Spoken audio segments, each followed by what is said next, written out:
नमो अरिहन्ताणं नमो सिद्धाणं नमो आयर्याणं नमो वज्रायाणं नमो लोये सौवसाहुणम् अजर अमर विकल विकारी अविनाशी अनंत गुणधाम नित्य निरंजन भवदुख भंजन ज्ञान स्वभावी सिद्ध प्रणाम ज्ञान स्वभावी सिद्ध प्रणाम। जय बोलो अनंतानंत सिद्ध परमेष्टि भगवान की जय।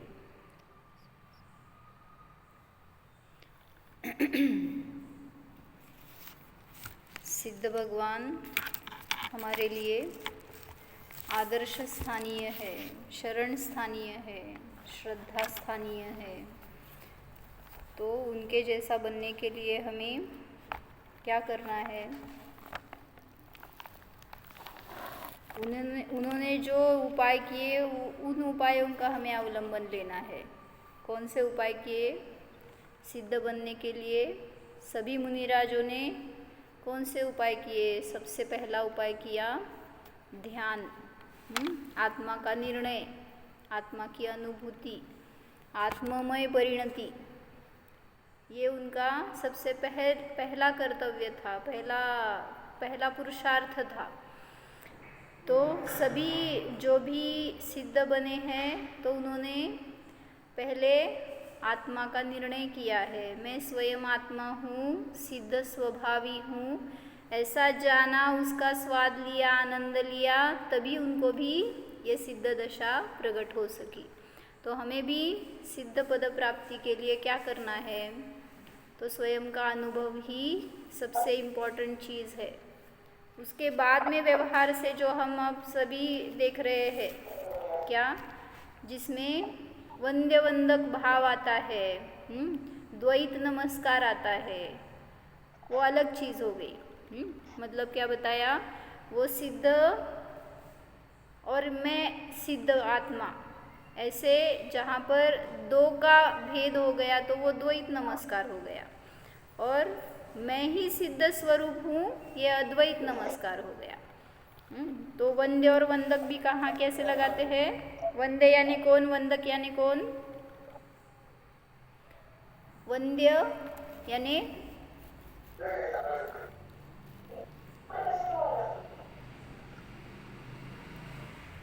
यानी जो वंदन करने योग्य है, और वंदक यानी वंदन करने वाला। तो कौन वंदक है? सिद्ध प्रभु। क्या हाँ बोलते? जो भी बताऊंगी हाँ बोलेंगे? हाँ, कौन वंदक है? हम वंदक है। जो वंदन करने वाला है वो वंदक होता है, और जो उसके द्वारा वंद्य है वो सिद्ध भगवान है। तो ऐसा वंद्य वंदक भाव द्वैत में होता है। अद्वैत में, द्वैत यानी जहाँ पर दो है, पूनम, जहाँ पर दो का भाव है, मतलब वो सिद्ध मुझसे अलग है ना, तो जहाँ पर वो भिन्न और मैं भिन्न हूँ, वो द्वैत नमस्कार हो गया। मैं उनको नमस्कार करता हूँ, ये द्वैत नमस्कार हो गया। और मैं स्वयं सिद्ध आत्मा हूँ, ऐसे मैंने स्वयं को विषय करके जाना, तो ये अद्वैत हो गया। मतलब मुझ में ही वंद्य और वंदक भाव दोनों मुझ में ही है। वंद्य भी मैं ही हूँ, वंदक भी मैं ही हूँ। तो ये अद्वैत जो नमस्कार है, इसी से मोक्ष की प्राप्ति हो सकती है, ऐसा बताया था। मुक्ति प्राप्त सिद्धों की, हाँ हमारा वो लास्ट का सेंटेंस रह गया ना, क्या बताया था? असम समय सारम चारु चैतन्य चिन्नम पर परिणति मुक्तम पद्मनंदीन्द्र वंद्यम निखिल गुणनिकेतं सिद्धचक्रं विशुद्धं स्मरति नमति यो वा स्तौति सोभेति मुक्तिम्। क्या अर्थ बताया था इसमें? जो सिद्ध भगवान का स्मरण करता है, नमन करता है और स्तवन करता है, उसे सिद्ध पद की प्राप्ति होती है। हम क्या क्या करते हैं इसमें से? सिद्धों का स्मरण करते हैं क्या? सुबह से अब तक सिद्धों का कितना स्मरण किया? हमारे साथ निरंतर सिद्ध भगवान रहते हैं क्या?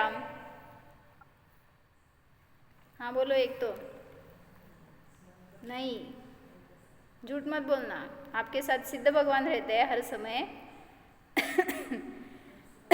उनका जितना अनुभव करते हैं ना, मतलब अभी हमने दोपहर में ये विषय लिया था। अगर आपको सिद्ध पद पाना है तो 4 स्टेप्स बताए एक महाराज जी के प्रवचन में। क्या बताया? कि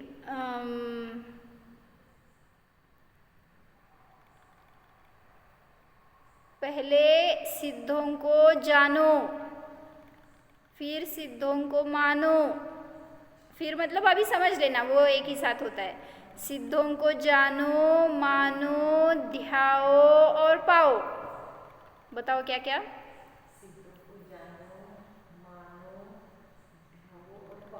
ओ ओ ओ ओ, ऐसे ही सुनाई दिया सिर्फ मुझे। क्या बोलो नैन्सी? मुझे अगर सिद्ध बनना है तो मुझे क्या करना है? हाँ बताओ। सिद्धों को जानो, मानो, ध्याओ और पाओ। हाँ, अभी उन सिद्धों को ये अलग हो गया। अभी स्वयं के सिद्ध आत्मा को जानो, मानो, ध्याओ, फिर पाओगे। हमने क्या किया है? एक तो उन सिद्धों का स्वरूप भी नहीं जाना और उनसे आगे मैं सिद्ध हूँ ये रूप भी नहीं जाना, तो कैसे पाओगे? तो इसलिए पहले विश्वास करना पड़ेगा कि सिद्ध ऐसे कोई है, सिद्ध ऐसी कोई वस्तु है जो जिनका अस्तित्व है, भले ही वो अमूर्तिक है, भले ही वो वहाँ पर है जहाँ पर कोई नहीं जा सकता, कोई वहाँ का ज्ञान नहीं कर सकता, फिर भी ऐसे सिद्ध प्रभु है। तो जानो उनका स्वरूप कैसा है, ये जानो, मानो, मानना है, विश्वास करना है। और आगे जानो, मानो,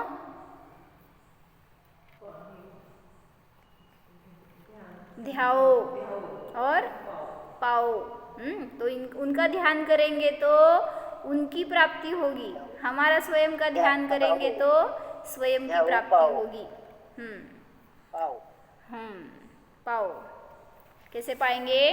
ध्यान नहीं करते तो पा नहीं सकते, इसीलिए स्टेप्स में सीरियली वैसे ही लिया है। अगर आप ध्यान करोगे तो ही वैसा पद प्राप्त कर सकोगे। तो ध्यान करना है तो इंद्रियों का अवलंबन छोड़कर ज्ञान से ही स्वयं को जानना है, तभी स्वयं की प्राप्ति हो सकती है। मैं भी सिद्धात्मा हूँ, बहुत इजी है, बहुत अच्छे से फील कर सकते हैं, सिर्फ हमें उपयोग लगाना है। हम बाहर उपयोग लगाते हैं और अनुभूति होए ऐसा विचार करेंगे तो नहीं हो सकती। मुक्ति प्राप्त सिद्धों की आराधना से स्वयं मुक्ति प्राप्त होती है। वे मुक्ति देते हो सो बात नहीं है। भगवान आपको मुक्त करते हैं क्या? क्यों नहीं करते? अगर उनके पास वो मार्ग है, वो शक्ति है, तो क्यों नहीं मुक्त करते? वो अच्छा काम है ना। सभी को अगर अपने पास ले लेंगे तो तुम्हारा भला मेरा भला। मार्ग बताते हैं। हाँ ना, ले जाते क्यों नहीं है? बताना क्या? संग चलो ना, हाथ पकड़ कर ले जाना चाहिए था।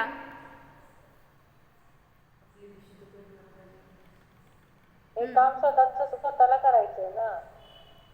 ते का नेत नाहीत ते सांग मला। काय वो अलग द्रव्य है।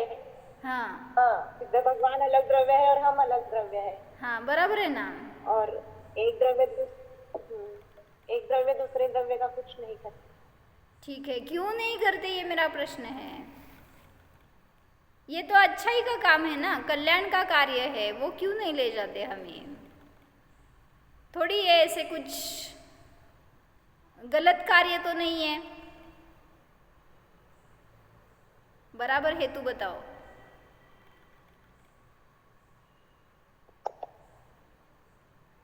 काय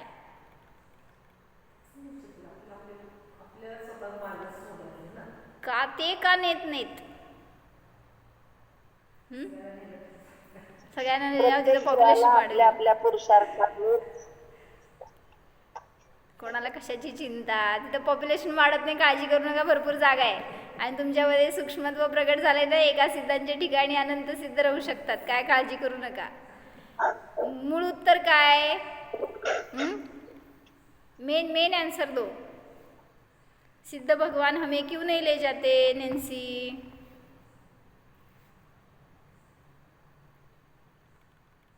प्रत्येक जीवाला आपल्या आपल्या पुरुषार्थानेच हाँ ना, बराबर है. हमारा पुरुषार्थ हम ही कर सकते हैं, हमारा मोक्ष हमें ही प्राप्त होगा अगर हम ट्राई करेंगे तो ही. लेकिन वो क्यों नहीं ले जाते, वो आंसर चाहिए मुझे. नहीं सिद्धांतावर धर्मद्रव्य म्हणजे हे नेण आणणं काम धर्मद्रव्याचं आहे, सिद्धांत नाहीये. बर, अजून म्हणजे ते पण निमित्त आहे. मूळ मूळ कारण सांग. मूळ का? दीपाली भाभी,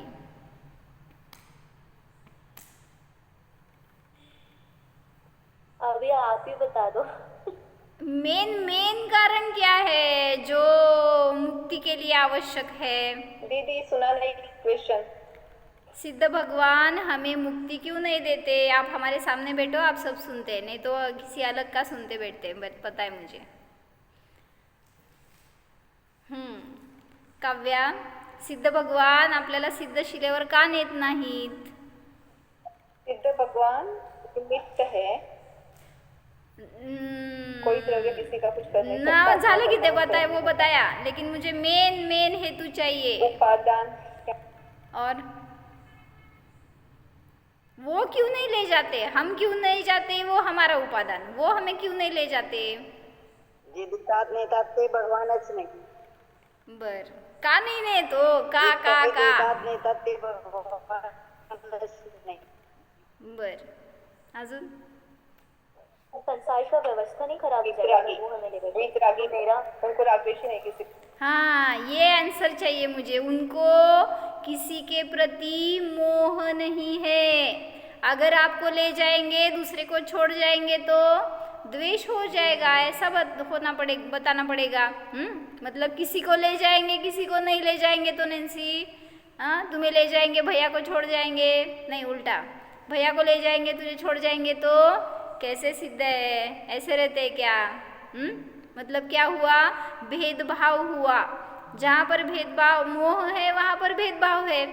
और वैसे तो सिद्ध किसी के प्रति न रागी है न द्वेषी है, तो उनके मोह का अभाव हो गया है, इसलिए वो किसी को अपने साथ ले जाने की उनको इच्छा ही नहीं है, भाव ही नहीं है. वैसे वो तो स्वयं के रूप, कहीं जाने का भी उनको भाव नहीं है. वो वहाँ पे कैसे गए बताओ? सिद्धशिला पर पर्पसफुली गए क्या?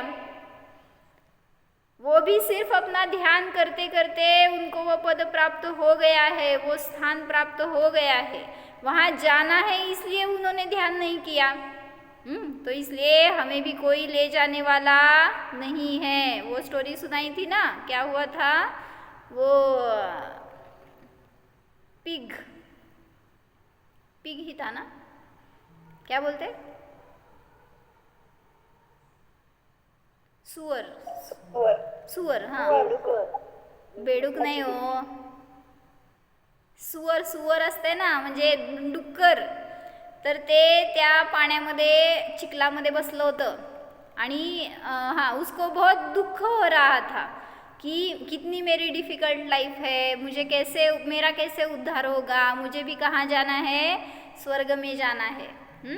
तो वो कैसे जाए स्वर्ग में? तो वो ऊपर देखते बैठा था और वहाँ से कोई देव जा रहा था, काल्पनिक है. तो वो देव देख रहा है कि उसको इच्छा है हमारे साथ आने की, तो वो नीचे आता है और बोलता है, अवधि ज्ञान होता है ना देवों को, तो वो जानते हैं उसके मन की बात और बोलते हैं, जाकर चलो मैं तुम्हें ले जाता हूँ. कहाँ? डुकर स्वर्गात जायला लागल्यावर काय व्हायचं? तो ठीक है बोले वो सुअर, और उसको पकड़कर देव ले जा रहे हैं, मैं तुम्हारी दुखों का निवारण करूँगा, तुम मेरे साथ चलो। तो वो पकड़ के ले जा रहा है उसको, लेकिन अभी वो सुअर कहाँ देख रहा है? नीचे। क्यों देख रहा है अभी नीचे? पहले ऊपर देखता है फिर नीचे देखता है। आप किधर देख रहे हैं? मैं देख रही हूँ। तो वो नीचे क्यों देख रहा था? नीचे देखता है। हाँ, उसके बाल बच्चे। कितना आपको पता है? आपके पहचान का है क्या? तो वो नीचे देख रहा है तो हाँ, उसका परिवार था पीछे। तो वो बोलता है ये बच्चे मेरे। अभी देव को थोड़ा सा टेंशन आ गया। ठीक है बोला, चलो ले चलो उसको भी। और सुअर के एक बच्चा नहीं रहता, कितने बच्चे रहते हैं देखा है कभी? हाँ, हमारे यहाँ बहुत आते हैं, देखो तो आओ दिखाती हूँ। तो बहुत सारे बच्चे रहते हैं। तो वो उसने डिमांड की कि उनको भी साथ ले जाते हैं। ठीक है बोला देव, और सभी की फलटन निकली ऊपर। कौन कौन? पहले देव, फिर वो सुअर, और फिर उसके 1 2 3 4 5 6 बच्चे। और अभी जा रहे हैं ऊपर, लेकिन फिर भी दृष्टि किधर है? नीचे। क्यों? अभी क्यों नीचे देख रहा है फिर से?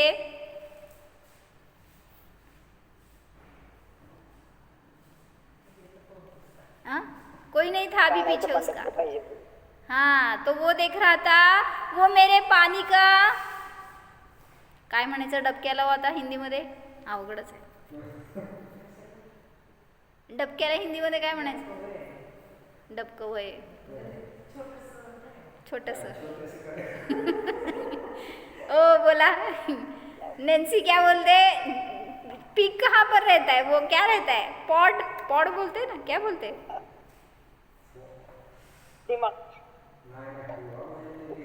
पॉड हो, पॉड पॉड बोलते ना, क्या बोलते? पॉन्ड का? हाँ बर, जिसमें गंदा पानी रहता है, कीचड़ रहता है, ऐसा वो सब वो देख रहा था जिसमें वो रह रहा था। तो वो उसको देख रहा था। फिर वो देव बोलता है क्या देख रहे हो? तो वो बोलता है ऊपर मेरा ये नहीं होगा ना, तो उसको भी ले जाते हैं। अभी देव क्या बोल देगा? आप किधर जा रहे हैं? स्वर्ग में जा रहे हैं, और ये कीचड़ लेके जाएंगे तो स्वर्ग में और इस धरती में क्या फर्क रह जाएगा? तुम यहीं पे रहो, यहीं पे अच्छे हो, बोला उसने। अभी देव बोलेंगे अभी उतरो, चलो अभी उतरो यहीं से, आपकी गाड़ी यहीं तक थी। वैसे ही हमें भी सिद्ध भगवान क्या बोल रहे हैं? चलो मैं आपको ले जाता हूँ, लेकिन आप क्या बोल रहे हैं? मुझे अकेले को ले जाएंगे और मेरे सब परिजन, कोई नहीं रहता। सिद्धशिला पर जाते टाइम पर हमारा कोई नहीं रहता। तो किसको साथ लेके जाएंगे? नहीं ले जा सकते। आपको परिजन ही नहीं, आपका परिग्रह चाहिए, शरीर चाहिए, सभी आपके भोग चाहिए। कैसे ले जाएंगे फिर वहाँ सिद्धशिला पर? और आपके संसार में क्या फर्क रह जाएगा? इसलिए सिद्ध भगवान ने बोला आप यहीं पर रहो, यही आपका स्थान है, मैं अपना कल्याण कर लेता हूँ। और वो निकल गए। सिद्ध हमें क्यों नहीं ले जाते हमारे साथ, उनके साथ? तो उनको किसी के प्रति मोह नहीं रहता। वो बोलते हैं जो मैंने किया है वो आप करो, और आपका आप स्वयं मार्ग ढूंढ लो। मैं सिर्फ बता के जा रहा हूँ। ऐसे रहते हैं। ऐसे ही आपको भी किसी का कल्याण करना है तो समतापूर्वक उपदेश देना इतना ही अपने हाथ में है। किसी को पकड़कर धर्म नहीं करा सकते। इसलिए आज सुबह शायद मैंने डाला है क्या? दया करो पहले अपने पर, आराधन से नहीं चिगो। कुछ विकल्प यदि आवे तो भी संबोधन समतामय हो। ऐसा समता षोडशी में आया है। क्या बताया? दया करो पहले अपने पर। क्या दया करना है? इतने अनंत भावों से ये जीव हमारा दुख सह रहा है, इसके ऊपर दया नहीं है, और बाहर सभी को हम मार्गदर्शन कर रहे हैं, क्या फायदा? इसलिए बताया पहले दया करो अपने पर, आराधन से नहीं छिगो। अगर मुझे किसी को उपदेश देना है तो मैं अपना धर्म छोड़कर, अपना ज्ञान ध्यान स्वाध्याय छोड़कर किसी को बताने के लिए उनके पीछे पड़ जाऊं, तो मेरी आराधना क्या हुई? जैसे मैं आपके पीछे पड़ी हूँ। क्या है? क्यों? किसी का भला नहीं करना है, कर नहीं सकते। मैं आपके पीछे पड़ी हूँ कि आप मेरे पीछे? मैं तो सिद्ध भगवान के पीछे हूँ। नहीं, उनके पीछे लगो, मेरे पीछे मत लगो। तो क्या बता रही थी? दया करो। इष्टोपदेशमध्ये पण एक श्लोक आहे, परोपकृतिमुत्सृज्य स्वोपकारो परो भव उपकुर्वन् परसज्ञ दृश्यमानस्य लोकवत्। उसका आंसर अर्थ बताओ।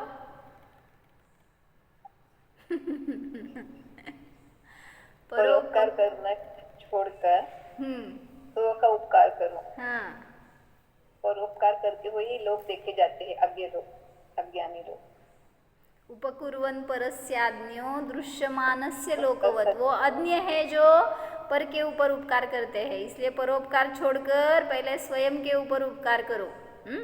दया करो पहले अपने पर, आराधन से नहीं चिगो। कुछ विकल्प यदि आवे, अभी हमें दिखते हैं हमारे संयोग में जो है वो दुखी है, उनको धर्म पता नहीं है, वो मार्ग भ्रष्ट हो रहे हैं, उनको हमें अपने साथ लगाना है तो ठीक है। कुछ विकल्प यदि आवे तो भी संबोधन समतामय हो। मतलब क्या? समता से संबोधित करो।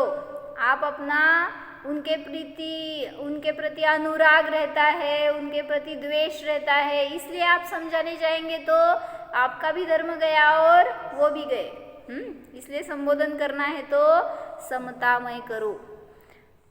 तो सिद्ध हमें क्यों नहीं ले जाते? क्योंकि वो समता स्वभावी है, किसी के प्रति उनको आकर्षण नहीं है, किसी के प्रति विकर्षण नहीं है। इसको ले जाएंगे, इसको नहीं ले जाएंगे, ऐसा नहीं होगा। और सभी जीव एक साथ ऊपर चले गए तो यहाँ पे इनको टेंशन आ रहा है, वहाँ पे पॉपुलेशन बढ़ जाएगी। हाँ, ऐसा कुछ नहीं होगा। वहाँ पर सूक्ष्मत्व गुण है उनमें। तो अनंत काल से अनंतानंत सिद्ध विराज रहे हैं, और अभी भी आगे जितने भी सिद्ध होंगे वो वहीं पर जाकर बैठने वाले हैं। आप भी होंगे ना सिद्ध, तो वहाँ पर ही जगह है आपको भी। रिजर्वेशन करेंगे क्या विशाल भैया? कहाँ बैठना है? किधर से जाना है? तो इसके लिए हमें पुरुषार्थ क्या करना है? सबसे पहले ध्यान, ये मूल पुरुषार्थ है।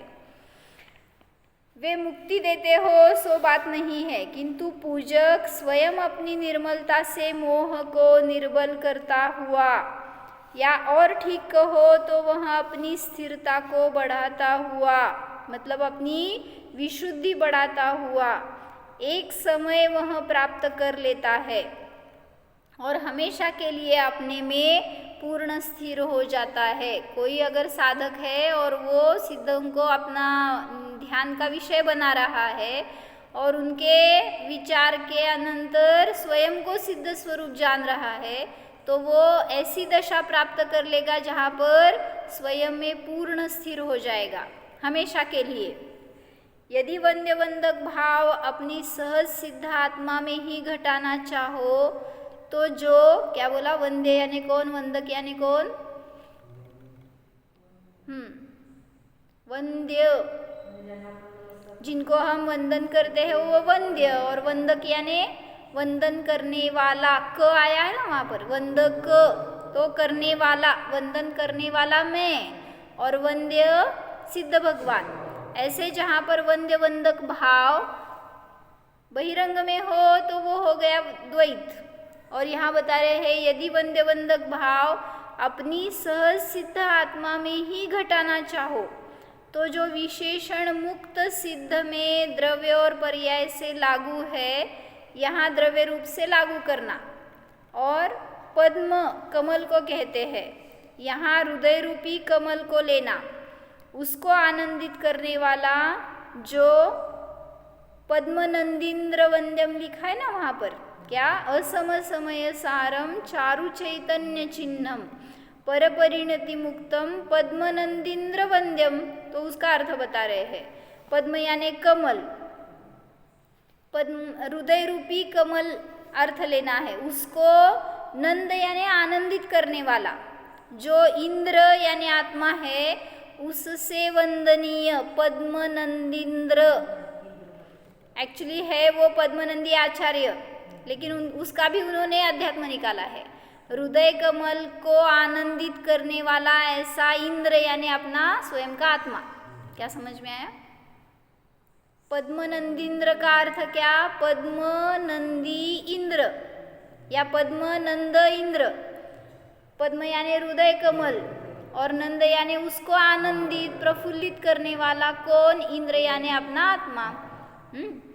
तो ऐसे करने वाला इंद्र जागृत आत्मा, उससे वंदनीय अर्थात स्वयं स्वयं से वंदनीय जो भगवान रूप हम है, तो वंद्य मैं ही, वंदक मैं ही। यदि उनकी अर्चना स्तुति करे आत्मा, अपने पद को आप स्वयं संभाले, तो वह विभाव परिणति से रहित अवस्था को प्राप्त कर लेता है। इस तरह मुक्ति प्राप्त सिद्ध परमेष्टि व स्वभाव से सिद्ध स्वरूप निज आत्मा की पूजा करनी चाहिए। कैसे? मतलब उनको ज्ञान में रखो, उनका आदर्श सामने रखो और उनके जैसा मैं हूँ ऐसा अनुभव करो, तो हमें भी वही सच्ची पूजा होगी। अगर आपको सिद्ध दिखते हैं क्या जब आप पूजा करते हैं? तो हाँ के ना? सिद्धों की पूजा कर रहे हैं तो सिद्ध दिखते हैं कि नाही दिखते? आता आठवायला काय? हाँ, दिसले होते का? कुठे दिसले होते हो? तो सिद्ध ये अपने आँख का विषय, इंद्रियों का विषय नहीं है। सिद्ध तो ज्ञान गम्य है। एक बार अनुभव करो ना।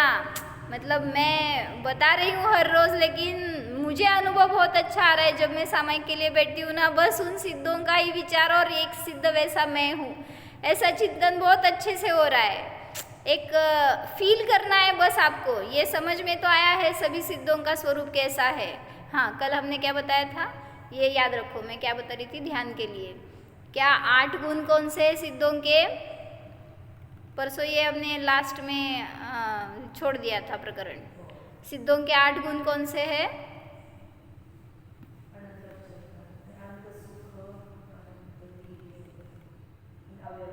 बोला भैया। बोला। हाँ, लिहिलं नाही होय? पुस्तक कशाला दिलं होतं तुम्हाला मग? नुसतं वाचलं. आता सांगा मग, आम्हाला माहित नाही का बरं. बोल, काय म्हणते आई? सूक्ष्मत्व, ओघानत्व, अगुरुलघुत्व, अव्याबाधत्व. 4 झाले. पुढं शाईक सम्यक्त्व. पुढं असं एक एक एक एक सांगितल्यावर मी तुम्हाला पुढं पुढं म्हणणार काय? अनंत चतुष्टय म्हणजे अनंत दर्शन, अनंत ज्ञान, अनंत सुख आणि अनंत वीर्य. मग 9 झाले की तुझे. आमच्याकडे 8च आहेत.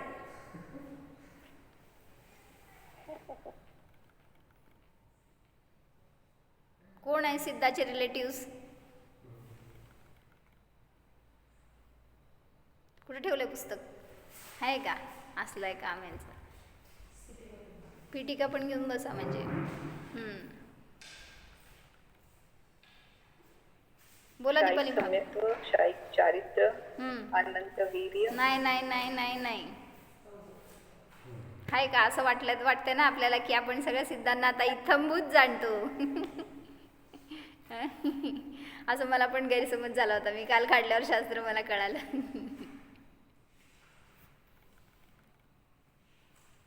वाचा. द्रव्यसंग्रहची 14वी गाथा आहे. निक्कम्मा 8 गुणा किंचुणा चरमदेह दो सिद्धा. तो उसमें बताया है 8 गुण. द्रव्य संग्रह की 14 नंबर की गाथा में टीका में बताया उन्होंने. एक्चुअली वहाँ पर उन्होंने कोई गाथा उद्धृत करके ली है, उसका अर्थ बता रहे हैं. जोरात म्हणा, वाचा. गाथा नाही, त्याच्यात खाली जे टीकेत 8 गुण सांगितलेत ना ते वाचायचेत. नाही, काढा पुढचं पान. हां, तिथं खाली डार्कमध्ये खाली घेतलेत. एक गाथा लिहिली आहे. सम्मतम कंसात का काय घातले ना त्याच्यात लिहिलेत 8 गुण. हां.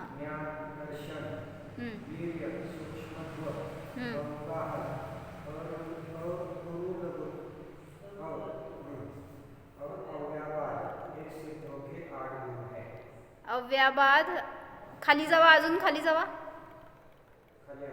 अव्याबाद अनंत सुख कुठे आहे?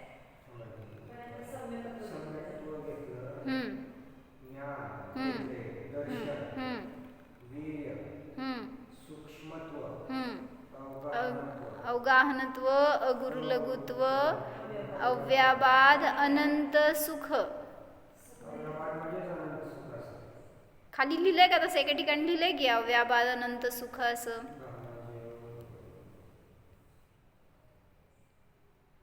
काय काय सांगितलं? लिखो. सम्यक्त्व यानी क्षायिक सम्यक्त्व. आगे केवल ज्ञान, केवल दर्शन. फिर अनंत वीर्य, बराबर है ना भैया? 4th अनंत वीर्य. आगे सूक्ष्मत्व, अवगाहनत्व, अगुरुलघुत्व और अव्याबाद अनंत सुख, ऐसा लिया है उन्होंने. ये 8 गुण हैं सिद्धों के. मतलब हम क्षायिक सम्यक्त्व नहीं रहते वहाँ पर अनंत चतुष्टय गर्भित करते हैं ना, तो वहाँ पर ऐसे खुलासा किया. एक्चुअली क्षायिक सम्यक्त्व न लेकर अनंत सुख और अव्याबाद अलग अलग करेंगे तो ये 4 अनंत चतुष्टय आ जाते हैं. लेकिन अभी उन आचार्यों की ऐसी शैली है, ऐसा बताया उन्होंने. क्षायिक सम्यक्त्व, केवल ज्ञान, केवल दर्शन, अनंत वीर्य, या अनंत ज्ञान, अनंत दर्शन, अनंत वीर्य बोलो. फिर सूक्ष्मत्व, अवगाहनत्व, अगुरुलघुत्व और अव्याबाद अनंत सुख, ऐसा लिया है. हाँ, किसके अभाव में प्रकट हो गया अव्याबाधत्व?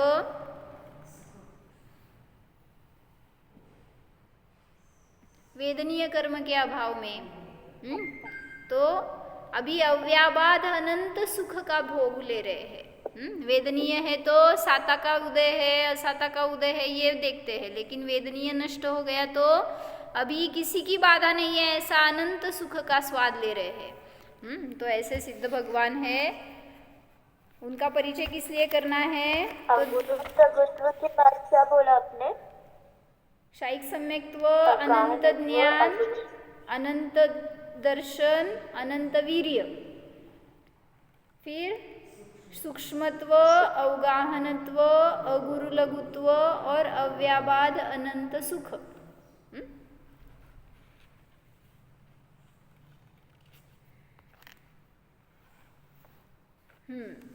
तो मुझे ये बताओ कि जो भगवान के पास रहते हैं ना, मतलब मंदिर में, या आता तुम्ही इथे जवळ राहता सगळे, भगवंतांच्या जवळ आहे ना भैया.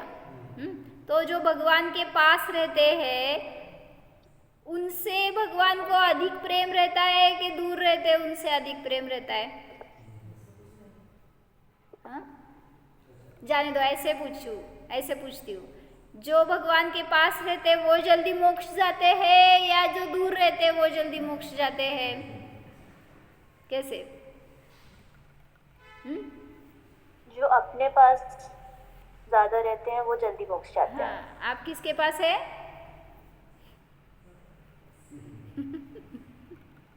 अपने हाँ. तो इसलिए आपको ऐसा लगेगा कि कोई पंडित है, कोई वक्ता है, कोई पुजारी है, तो वो बहुत जल्दी मोक्ष जाता होगा, उसको बहुत अच्छे से धर्म आता होगा.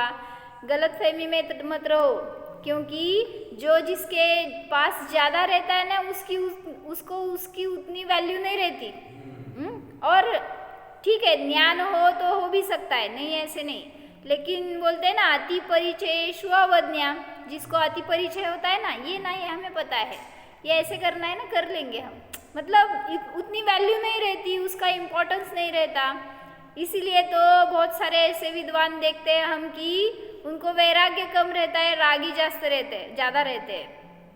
मतलब पढ़ते हैं, सभी ज्ञान कर लेते हैं, बताते हैं, उनकी शैली भी अच्छी रहती है, लेकिन विरक्ति नहीं रहती वैसी. तो इसलिए बताते हैं कि किसी के भी पास रहो या न रहो, विरक्ति अपने अंतर में हो तो बाहर से पुरुषार्थ हो जाता है वैसा, इसलिए वैसा पुरुषार्थ करना है, ये मुझे बताना था। धर्ममती और हाँ क्या ऐसे शास्त्रीय आदि कोर्स पढ़ाते हैं ना बाहर, तो वो कोई सीख कर आया है तो उसकी धर्ममती हो गई है, धर्म क्रिया भी कर रहा है सभी कुछ, लेकिन वैसी अंतरंग से विरक्ति नहीं रहती।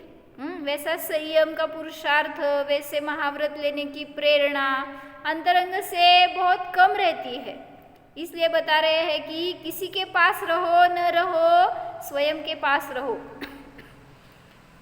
संसार में सभी जीव विषयों से प्रेम करते हैं, सिद्धों से नहीं, विषय भोग से करते हैं। इसलिए भगवान के नजदीक भगवान के नजदीक रहना है कि भगवान को नजदीक रखना है? काय म्हणले हो? भगवान के निकट रहना है कि भगवान को निकट रखना है?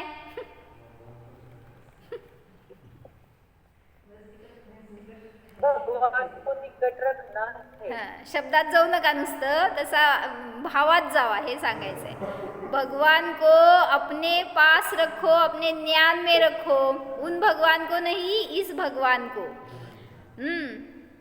तो उससे ही सच्चा प्रेम प्रकट हो सकता है। हमारा एक सेकंड पॉइंट है ना, सिद्ध बनना है तो प्रेम चाहिए। जिसकी प्राप्ति करनी है उससे जितना ज़्यादा लगाव हो, उनसे जितना ज़्यादा परिचय हो, उनसे प्रेम हो, तो उसकी प्राप्ति जल्दी होती है हमें।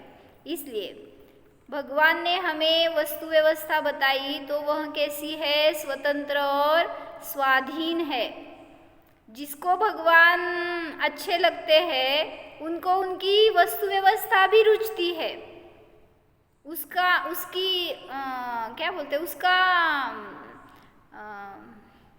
काय म्हणायचं, त्याचं त्रास होत नहीं, सांगावं काय म्हणायचं, उसकी तकलीफ नहीं होती। जो वस्तु व्यवस्था है ना, हाँ, तो वो ये ऐसे क्यों है, ऐसे नहीं बताना चाहिए था, ऐसे होना चाहिए था, ऐसे विरोधी नहीं जाते भगवान के कोई। इसलिए 2 सेंटेंस बताए ऐसे एक भजन में, क्या? सब स्वतंत्रता से परिणमे, देख मेरा मोक्ष हो गया, प्रेम जब अनंत हो गया, जीव भगवंत हो गया। पता है, मुझे बहुत अच्छा लगा ये। क्या सेकंड सेंटेंस क्या है? प्रेम जब अनंत हो गया, जीव भगवंत हो गया। बोलो, जीव भगवंत हो गया। आपको भगवान बनना है ना, तो करो, वैसा पुरुषार्थ करो। क्या करना है? स्वयं से ऐसा प्रेम करो, बस कोई चीज़ नहीं दिखनी चाहिए उसके आगे। मतलब इस जगत में हमें सुख देने वाली कोई अन्य चीज़ है, ऐसा भाव भाषण ही नहीं होना चाहिए। वैसा बहिरंग में किसी से मोह नहीं होना चाहिए। इसलिए भक्त भगवान के ऊपर अनंत प्रेम करते हैं, और इसीलिए उस भक्त को भगवान बनने में टाइम नहीं लगता। जो भगवान के ऊपर प्रेम करता है तो वो स्वयं भगवान बन जाता है। इसलिए सिद्ध पद प्राप्त करना है तो अंतरंग में अतीव भक्ति और अति अनुराग होना चाहिए। भले ही ये कैसा प्रेम है, 1 साइडेड है कि 2 साइडेड? बोथ साइडेड है। बोथ साइडेड नहीं रहता ये 1 साइडेड है। इसीलिए क्योंकि हम उनके ऊपर प्रेम कर रहे हैं, वो थोड़ी हमारे पास देख रहे हैं। वो किसी के पास नहीं देखते, इसलिए स्वयं में है। इसलिए अगर है कि ये 1 साइडेड है, फिर भी सिद्धों को क्यों है 1 साइडेड? तो सिद्धों को अब भी अपने से प्रयोजन नहीं रहा। सिद्ध किसी के पास देखते नहीं है, किसी के ऊपर उनका मोह नहीं है, इसलिए वो किसी के प्रति दूजा भाव नहीं करते। तो इसलिए मिलते हैं सिद्ध भगवान, आपको पता है, मतलब अभी सिद्ध यानी भगवान, अगर आपकी भक्ती वैसी है तो आपको भी वो दर्शन देते हैं, पता आहे. म्हणजे काय झालं एकदा की एक पुजारी होता आणि तो त्या मंदिरात पूजा करायचा, काय अन्य मतवादी, आणि मग तिथं दिवस रात्र पूजा उपास तपास सारखं विधान कर, ते घरी जायचं त्याला इच्छा व्हायची नाही, सारखं तिथं बसायचा तो आणि देवाचं सारखं नामस्मरण आपलं, आणि सगळ्यांनी येऊन त्याचं मग कौतुक करणार, सगळे त्याचं गुणगान गाणार, किती चांगला पंडित आहे, किती चांगलं पूजा आदी करतो, आणि मग ते त्याला चांगलं वाटायचं. म्हणजे काय झालं, बाहेरच राहिला अजून असं. तर एक दिवस काय झालं, त्याला त्याच्या देवावर खूप विश्वास, खूप प्रीती, आणि एकदा काय झालं, त्या गावाच्या बाहेर होतं ते मंदिर, तो तिथेच राहायचा वगैरे.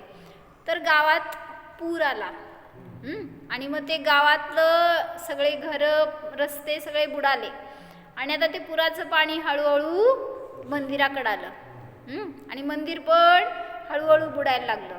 मग आता गावातल्या लोकांना समजलं होतं की रिस्क आहे इथं राहण्यामध्ये, म्हटल्यावर ते काय करायला लागले, ते स्थान सोडून द्या म्हणून सगळ्यांनी वॉर्निंग दिल्यावर ते एक एक एक करत निघाले, आणि जाताना आता हे मंदिरातला पुजारी म्हणले, चल आमच्याबरोबर, इथं पूर येणार आहे, इथं नाही राहता येणार तुला.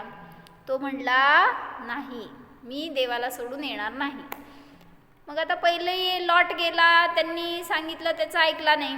तो म्हणला, मला वाचवायला देव येणार. मग आता ते बरं म्हणले आणि निघून गेले. परत पाणी वाढलं हळूहळू करत. काय झालं, पहिला त्या मंदिराच्या पायऱ्या भिजल्या पूर्ण, आता मंदिरात पाणी प्रवेश केलं. आता त्याला खाली बसणं वगैरे पण शक्य नाही आहे.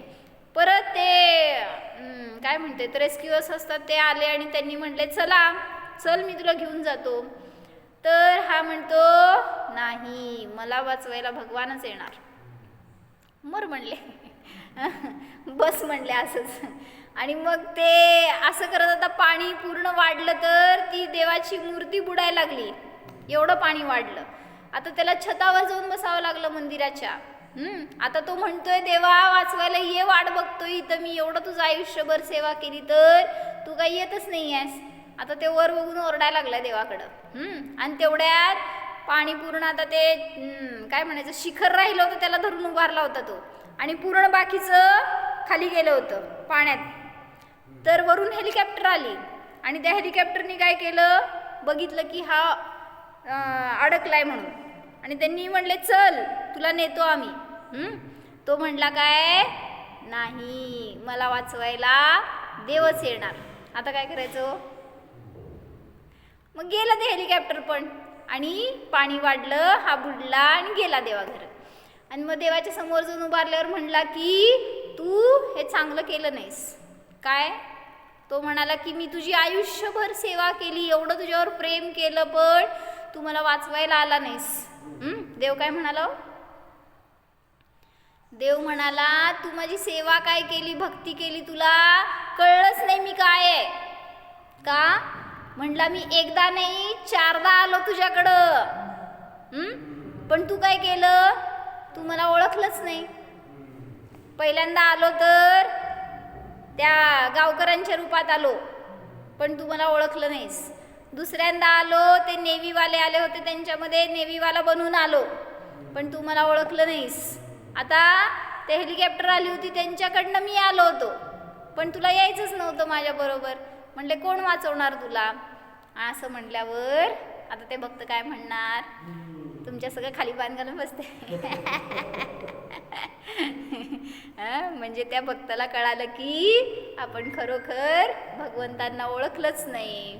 म्हणून तिथं जाऊ द्या, असल्या बाहेरच्या संकटांमध्ये कोण मदत करल नाही करल, पण सगळ्यात मोठं संकट काय आहे हो, मोहाचं संकट आहे, संसाराचं संकट आहे, या शरीराचं संकट आहे. त्या संकटातून बाहेर पडायचं तर खऱ्या रीतीने आपल्याला आपल्या आत्म्याला जाणायला पाहिजे, आपल्या आत्मदेवाला ग्रहण करायला पाहिजे, त्याच्याशी प्रेम करायला पाहिजे, तर आपण पण या संसारातून सहज बाहेर पडू शकतो. नाहीतर देव म्हणते बुडा, नाहीतर तुमचं तुम्ही पुरुषार्थ करा आणि तरा. हो, जाणा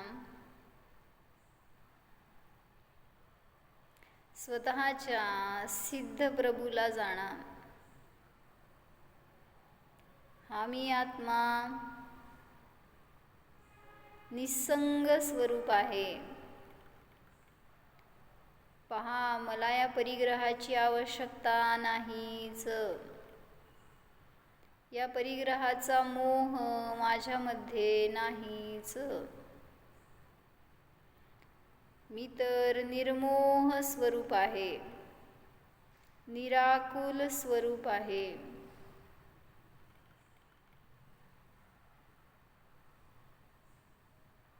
कुठेही जाण्याचा माझ्यामध्ये विकल्प नाहीच.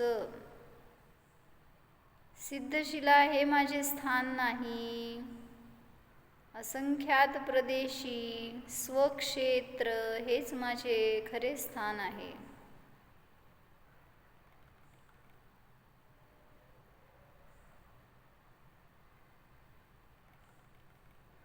स्वस्थ स्वरूपोऽहम् अशरीरी स्वरूपोऽहम्.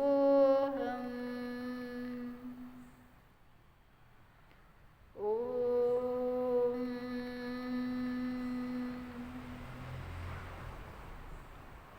विसर्जन. नमो अरिहंताण.